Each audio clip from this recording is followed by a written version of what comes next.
इन 10 सालों में अगर आप देखेंगे तो एक भी कोई ट्रेन यहाँ के प्रवासी श्रमिकों के लिए नहीं।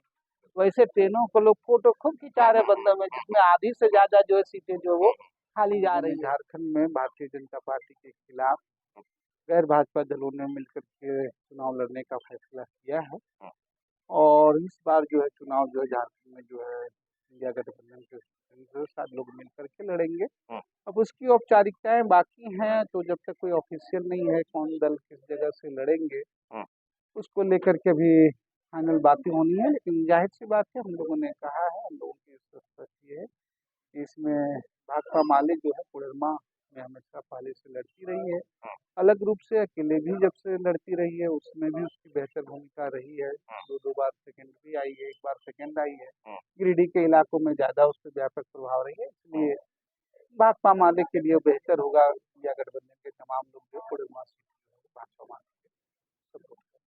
अच्छा, तो आप देख रहे हैं कि जहां भाजपा इन चीजों में बहुत आगे है, फर्स्ट फेज में ही कोडरमा को उन्होंने बहुत गंभीरता से लिया, ऐसे में इंडिया कहीं पिछड़ तो नहीं रही? बिल्कुल, उनकी सिटिंग सीट थी, वो जीते थे तो वो तो घोषित बात है। लेकिन मुझे लग रहा है कई सारी चीजें बातें थी और उसको लेकर के अब जाहिर सी बात है कोई एक बने और कोई जब नए नए रिश्ते जुड़ते हैं और नए नए लोग आते हैं तो उनकी आने की प्रक्रिया और रिश्ते जुड़ने की प्रक्रिया थोड़ी सी होती है, लेकिन वो थोड़ी धीमी जरूर लग रही हो, थोड़ी लंबी जरूर लग रही है, लेकिन ये बहुत ही मजबूत और बेहतर रिश्ता बनेगा, बेहतर गठबंधन बनेगा। जरूर इसकी प्रक्रिया थोड़ी लंबी हुई है और अभी बहुत कम है। मुझे लग रहा है कि कल जो है राहुल गांधी जी की यात्रा है, बॉम्बे में समापन हो रही है, उसके बाद मुझे लग रहा है कि झारखंड में इंडिया गठबंधन को इन चीजों की घोषणा कर देना चाहिए। चीजें साफ हो। अगर भाकपा माले को की झोली में कोडरमा जाता है तो क्या चेहरा बदलेगा? आप अब आएंगे? हमारी पार्टी उस पर बैठेगी, पार्टी की केंद्रीय कमेटी है, पोलित ब्यूरो सदस्य है, वो वही तय करेंगे। फिर आपके नाम का चर्चा कैसे हो तो रहा मैंने कहा सोशल मीडिया है, सोशल मीडिया में लोग है? हैं, कुछ तो सारी धुआं उठ सोशल मीडिया है, सारे लोग अपनी राय, आपका आपका आपकी राय, आपकी इच्छा आपकी राय करती है कभी कि मैं लेकर बगोदर से चले, बाहर आपकी निकलूं? सारी चीजों से लेकर आपकी के। इच्छा करती है कि मैं तो बगोदर से देखिए, बाहर हम बगोदर में थे तब भी बगोदर के सीमित नहीं थे, और हाँ, इसीलिए आपने जो कहा कि बगोदर के बाहर लोग कह रहे हैं कि जरूर, इसलिए हम पे बगोदर में भी लोग सवाल उठाते थे कि आप प्रतिनिधि तो बगोदर के हैं, लेकिन सवाल जो है पूरे राज्य भर का उठाते रहते। हमने यही कहा कि विधानसभा संसद का चरित्र यही है कि जहाँ भी कोई है, जहाँ भी कोई सवाल है, वो कोई एक सीमा वाली चीजों में नहीं है। उन चीजों को देखते हुए हर वो बात सदन में रखनी चाहिए, और जब सदन में कोई सवाल उठते हैं तो फिर कोई क्षेत्र का नहीं रह जाता है, वो पूरे राज्य का रह जाता है। और शायद इसी कारण से अभी भी आप देखें, चाहे छात्रों का सवाल हो, युवाओं का सवाल हो, हम आज जमुआ में बैठे हैं, मुझे याद आती है जब प्रदीप पासवान की जो है पुलिस के द्वारा हत्या हो जाती हो, पुलिस के हत्या में कैसे मुआवजा मिलना कितना टेढ़ी ठोर होती है, उस पे हमने उसमें लगाया। एक समय जब भी अभी आवासों की चर्चा चल रही है, उस समय एक यहाँ तत्कालीन वीडियो हुआ करते थे, उस समय जो है आवासों में जो है दीनदयाल आवास और बाकी चीजों योजनाओं में गड़बड़ी थी, उस समय भी हमने सवाल उठाए थे। तो लोग शायद इसी वजहों से कि हमारे लिए कहीं भी हो, कोई भी हो, वहाँ के नुमाइंदे हों या नहीं, दूर दूर तक अक्सर हाँ लोग चुनावों को, नेताओं को चुनाव से ही नाता जोड़ करके देखते हैं, लेकिन राज्य में जहाँ भी पुलिस दमन का मसला हो, राज्य में लोगों के हक अधिकार का मामला हो, छात्र युवाओं का सवाल का मसला हो, अभी पिछले दिनों लगातार आपने देखा, चाहे हिस्ट्री के शिक्षकों की नियुक्ति से शुरुआत हो, पंचायत सचिवों का हो, पोषण सखी का मामला हो, पंचायत सेवकों का मामला हो, हर उस मुद्दे को सदन से लेकर के सड़क तक हमने रखने की कोशिश की, शायद इसीलिए लोगों की वो आकांक्षा है। चलिए, जमुआ खास आभार व्यक्त करता है आपका। अभी 2 युवा यहाँ पे अनशन में थे कई दिनों से, और आपने विधानसभा में बड़ी तल्ख आवाज में अपनी ही सरकार के को कटघरे में खड़ा करने का प्रयास आपने किया। हालांकि उसका फलाफल कुछ नहीं लिखना, क्योंकि वो जन वितरण का घोटाला है, इतनी गहराई तक बिल्कुल है बिल्कुल, कि शायद वो विनोद सिंह फेल हो रहे हैं नहीं, उसमें। बिल्कुल बहुत बड़ा है, और इसीलिए आपने देखा वो जांचें शुरू हुई, ये पहली बार मैंने नहीं उठाया, पिछली बार ही मैंने जी। उठाया था। दो दो यहाँ के जो है डीएसओ पे जो है हटे, और दोनों पे प्रपत्र का गठित भी हो चुका है। जी। और उसके बाद तब हुआ, आपको ख्याल होगा इसके पिछले सत्र में मैं हूँ कि बेल पे मैं आया, और हमारे लिए सरकार कोई हो, बिल्कुल।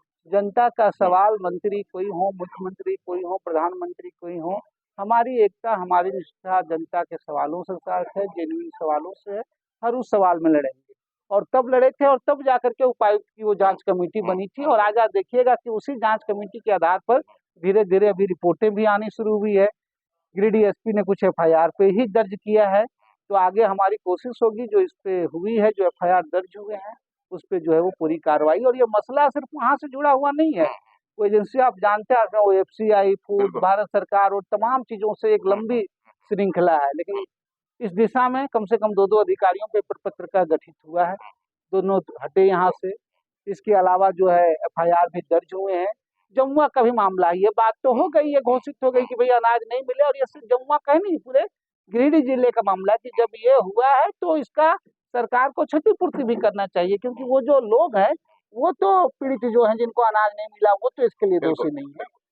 नहीं, एक तो कि वो दोषी नहीं है, दूसरा मसला है कि 96 ट्रक अनाज तकरीबन 8 करोड़ रुपए सरकारी अगर हम मूल्य लगावे तो ये बहुत बड़ा घपला है। और आपको नहीं बिल्कुल लगता कि राज्य सरकार इसमें सही एफर्ट नहीं लगा पा रही है? या बिल्कुल बिल्कुल मुझे लग रहा है, इसलिए हमने कहा, इसलिए माननीय मुख्यमंत्री हेमंत सोरेन जी आए थे और उसके बाद सरकार ने इसको गंभीरता से लेना शुरू किया हुआ है। और तब जाके जांच भी बनी, कमेटी भी बनी, और इसकी आप जान लीजिए कि कहाँ तक पड़ेगी। अब इसलिए हम कह रहे हैं, आप देख लें, आप तो फौजी पत्रकारिता करते हैं, अच्छी हैं, कि गिरिडीह जिले में जितने गोदाम से लोगों को डोर स्टेप डिलीवरी और एफसीआई गोदाम में जो लोग हैं, जो संवेदक हैं, जो लोग हैं, वो कौन सारे लोग, अभी पिछले दिनों आपने देखा ही था, मैं नाम नहीं लेना चाहूंगा, जमुआ में आप लेंगे कौन लोग जो है अपनी गाड़ियों में जो है वो काला बाजारी करते हैं, राशन काला बाजारी किया था। तो ये सारी स्थितियां स्पष्ट इशारा कर रही भी आप सवालों से बच नहीं सकते, सरकार बिल्कुल का आपको समर्थन मैंने तो इसलिए कहा, ही सरकार है, कहीं दिल तो दुखता नहीं है मैंने कहा कि सरकार कोई भी हो, जो सवाल है जनता के सवाल है, छात्रों के सवाल है, वो उठते रहेंगे। और इसीलिए मैं कह रहा हूँ कि आज कोडरमा लोकसभा चुनाव की अभी होने जा रही है, 10 बार से ज्यादा भारतीय जनता पार्टी के सांसद रहे हैं। सरकार पहले तो होता था कि भाई इनके सांसद हैं, सरकार नहीं हुआ करती, अब तो सरकारें भी इनके बन रहे हैं, मंत्री भी बन रहे हैं। लेकिन राज्य की विधानसभा में लोगों ने देखा है, सवाल सरकार और मंत्री से नहीं है, जनता की आवाजों को बुलंद रूप से सड़क से लेकर के वहां तक उठाने वाला, रखने वाला आदमी हो, तो एक छोटी ताकत भी थोड़ी हलचल मचा सकती है। कॉमरेड महेंद्र सिंह से लेकर के अब तक आपने देखा, यहाँ लाल झंडे का एक भी प्रतिनिधि होता है तो वो हलचल मचती है, वो सवाल उठते हैं, थोड़ी कार्रवाइयाँ भी होती हैं, बात आगे उठती है, बर्फ टूटते हैं। आज कोडरमा की भी जरूरत ऐसी ही है कि सड़कों की आवाज को, संघर्षों की आवाज को कोडरमा लोकसभा संसद में जो मौका मिले। चलिए, अगर कोडरमा ने जैसा कि संभावना है आपको प्यार दे ही देता है, तो हम किस विनोद सिंह को देखेंगे, क्या बदलाव दिखेगा? जाहिर सी बात, कोडरमा प्यार देगी तो इंडिया गठबंधन को देगी, भाकपा माले को देगी। अभी तो बाकी उसके बाद की स्थितियां स्पष्ट नहीं है, लेकिन जाहिर सी बात है, भाकपा माले के कार्यकर्ता होने के नाते आने वाला कल, बीता हुआ कल के तो बारे में बहुत दावे लोग करेंगे, हम ये करेंगे, वो करेंगे, लेकिन जो बीता हुआ कल है वो सबके सामने है। तो बीता हुआ कल में कि भाकपा माले का प्रतिनिधि अगर यहाँ से जीतता है तो यहाँ की आवाज, कोडरमा की शिक्षा का सवाल, गिरिडीह की भले ही आकांक्षी जिला हो, लेकिन आकांक्षाओं का गला घोटा गया।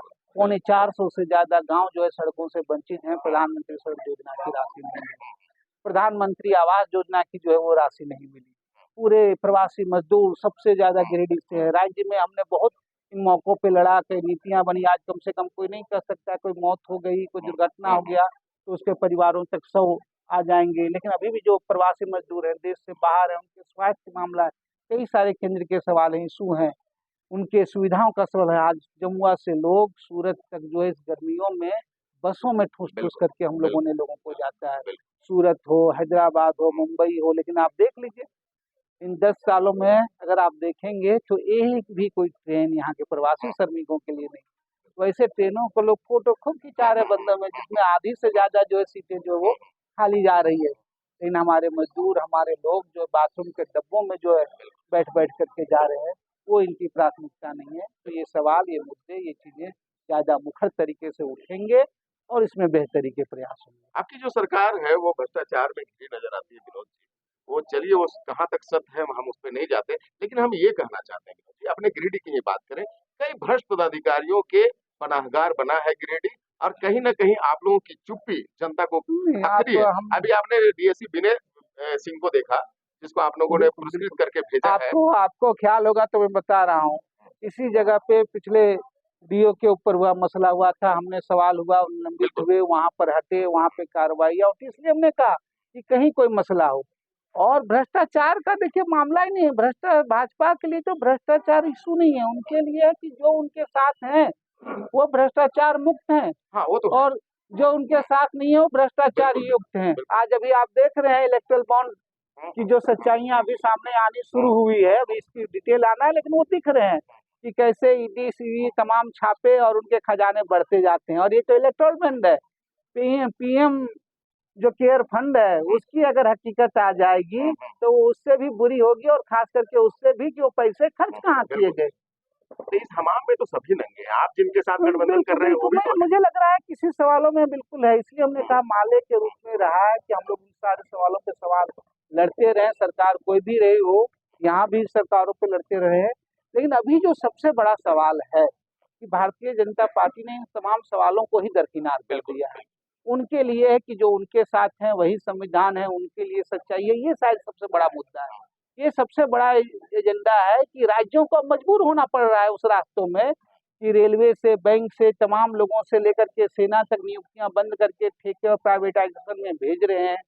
राज्यों में जहां कुछ कोशिश कर रही है उस पर भी बंद है। राज्य ने कहा कि भाई 75% स्थानीय लोगों को रोजगार का बिल लाएंगे, तो वो तुरंत कह दिए कि बीसीसीएल पे लागू नहीं होगा, डीवीसी पे लागू नहीं होगा, बीएसएल पे लागू नहीं होगा। वो क्या लागू करेंगे कि रसोईया दीदी करेंगे और 500 रुपया से ज्यादा योगदान नहीं करेंगे। वो क्या करेंगे, ऊर्जा दीदी करके एक फहरिस्त करा देंगे 500 में। क्या करेंगे, पंचायत सेवक सेवक लाएंगे, प्रधानमंत्री आवास योजना बंद हो गई तो उसको सड़कों पर करने के लिए लौट देंगे। वो कृषि मित्र हो, वो जल सहिया हो, ऐसी ही चीजें करेंगे। तो जरूरत है इस बड़ा व्यापक चीजों के लिए लड़ा जाए, और इसलिए ये बदलाव जरूरी के लिए है कि एक मौका ये है कि इस पे सामूहिक रूप से लड़ाई लड़ी जाए। आपको क्या लगता है, आप बीएचयू प्रोडक्ट हैं, चीजों को बढ़िया से समझते हैं, इतनी सारी फहरिस्त आपने गिनवाया जो केंद्र सरकार की नाकामियां है या उसका दोहरा चरित्र है, चाहे इलेक्ट्रोल बोर्ड की बात हो, चाहे बेरोजगारी की बात हो, चाहे महंगाई की बात हो, बहुत सारी चीजें हैं, बावजूद सीटें बढ़ती जा रही बिल्कुल, लेकिन आप देखेंगे कि लगातार स्थितियां हैं, और आज आप देख रहे हैं जिस तरीके से चुनाव बाकी सारी चीजें ये कवायद कर रहे हैं। आपने चंडीगढ़ का देखा रिजल्ट, ये सारी चीजों के बाद जो स्थितियां बदली हैं वो आश्वस्त नहीं है। इसलिए साम दाम दंड वो सब भेद निकाल निकाल रहे हैं। और खास करके हमारी तो ये अपील होगी कि सबसे ज्यादा आज जो है हिंदी भाषी क्षेत्र के युवाओं को ही भुगतना पड़ है। रहा बिल्कुल है। बिल्कुल। सबसे ज्यादा रोजगारी, सबसे ज्यादा प्रवासी की मार इसी के पड़ रही है, और सबसे ज्यादा धर्म जाति का चाशनी इन्हीं को घुट्टी पिलाया जा रहा है। इसलिए छात्र और युवाओं को सीखना है, उस पर देखना है, और मुझे लग रहा है कि जो लगातार स्थितियां बढ़ी हैं आने वाले चुनाव में, ये इनका डर बोल रहा है 400 पार, इनके लिए स्थितियां बदतर होने जा रही भाई जहाँ तक बात है इलेक्ट्रोल बॉन्ड की ही बात कर ले, अगर दूसरे देश में इस तरह के खुलासे होते तो मुझे लगता है कि सरकार गिर जाती। है। हमें लगता नहीं है कि कहीं ना कहीं जो गठबंधन के लोग हैं वो चीजों को भली भांति से पहुंचा नहीं पा रहे हैं नहीं लोगों के बिल्कुल, तक। नहीं पहुंचाने का आप तो छात्र युवा मंच बिल्कुल कर रहे हैं, मैं समझता हूँ बहुत बिल्कुल सारे छात्रों इलेक्ट्रोल बिल्कुल बॉन्ड समझ नहीं रहा होगा। बिल्कुल बिल्कुल पहुंचाने के माध्यम तो है मीडिया। अब मीडिया पे ही जिस तरीके से बड़े घरानों का कब्जा है, आप देख रहे हैं, लोगों ने कहा कि अंततः पैसा तो वही जा रहा है, कहीं बात हो रही है, वो आया कंपनियों से, आया इलेक्ट्रल बॉन्ड से आया, और फिर सरकार जो है पैसा खर्च कर रही है। अभी आपने देखा कि प्रत्येक दिन से शायद कोई आंकड़े बता रहे थे इंटरनेट में कि सोशल मीडिया फेसबुक पे जो है करोड़ों रुपये से विज्ञापन पे खर्च कर दी। तो पैसा तो फिर उन्हीं कारपोरेटों को जा रहा है, पैसा तो उन्हीं अखबार मालिकों को जा रहा है। तो जरूरत है कि इस तरह के सोशल कई बातें आ भी रही है, लेकिन ये बात इतनी बड़ी है, और जिन पूरे घरानों जिस तरीके से ये चल रहे हैं, तो जितना इम्पोर्टेंस मिलना चाहिए था वो नहीं मिल पा रहा है। लेकिन बात तो बदनीयती की है, बात तो बदनामी की है, तो बदनामी की बात है तो बढ़ेगी।